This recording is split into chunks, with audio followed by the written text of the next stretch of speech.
This is Daily Armenia, CivilNet's daily news digest. Here's what you need to know today.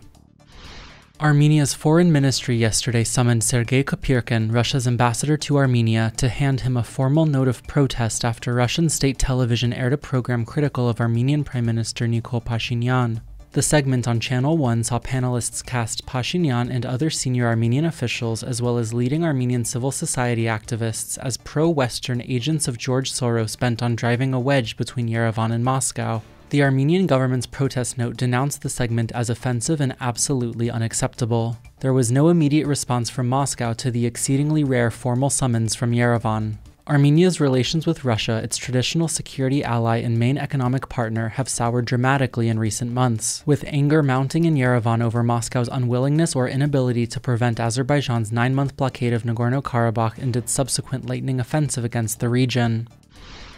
In related news, in an unexpected move yesterday, the State Duma, Russia's lower house of parliament, indefinitely shelved a bill that would have made Armenian driver's licenses legally valid in the country. In a statement, the legislature cited the fact that Russian is not an official language in Armenia to justify the postponement. Driver's licenses from Belarus, Kazakhstan, and Kyrgyzstan are accepted in Russia since the Russian language is constitutionally enshrined in those countries, the statement noted. The Duma had given its initial approval to the bill last year, during which time Russian was also not recognized as an official language in Armenia. The only official language in Armenia is Armenian, though Russian remains widely understood. The Armenian government did not immediately react to the move to delay the bill, which could have a substantial impact on the lives and livelihoods of the thousands of Armenian citizens living in Russia.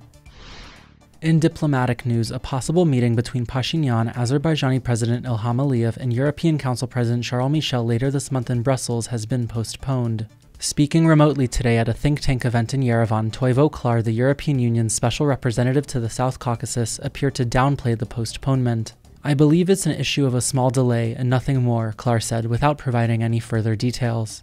Pashinyan and Aliyev were set to meet with Michel and the leaders of France and Germany on the sidelines of an EU summit earlier this month in Granada, Spain, but Aliyev pulled out from the talks at the last minute. Michel then said he expected to meet with Pashinyan and Aliyev for three-way talks in Brussels sometime later this month. The two leaders have not met since Azerbaijan's capture of Nagorno-Karabakh last month.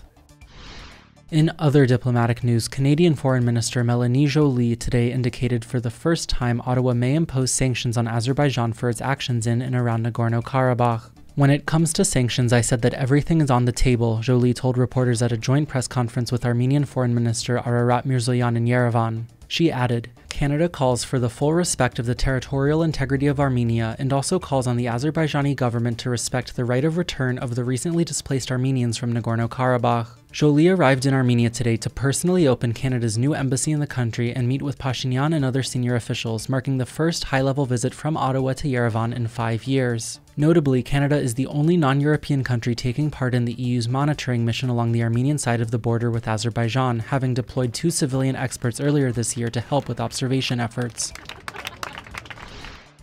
You can also check out CivilNet's latest interview with Valery Safaryan, the head of the Belgian-Armenian Chamber of Commerce, who joined us to talk about his efforts to promote trade between Yerevan and Brussels, Europe's evolving perceptions of Armenia as a business partner, the key issue of the diamond trade, and more. The full conversation is up now on our website and YouTube channel. And finally, the CivilNet number of the day is 2 million. That is the amount in dollars that Armenian entrepreneur Nubar Afeyan and his family foundation have pledged to support the more than 100,000 people who were forcibly displaced from their homes in Nagorno-Karabakh last month. And as always, please follow CivilNet for the latest news and independent reporting from our contributors on the ground here in Armenia.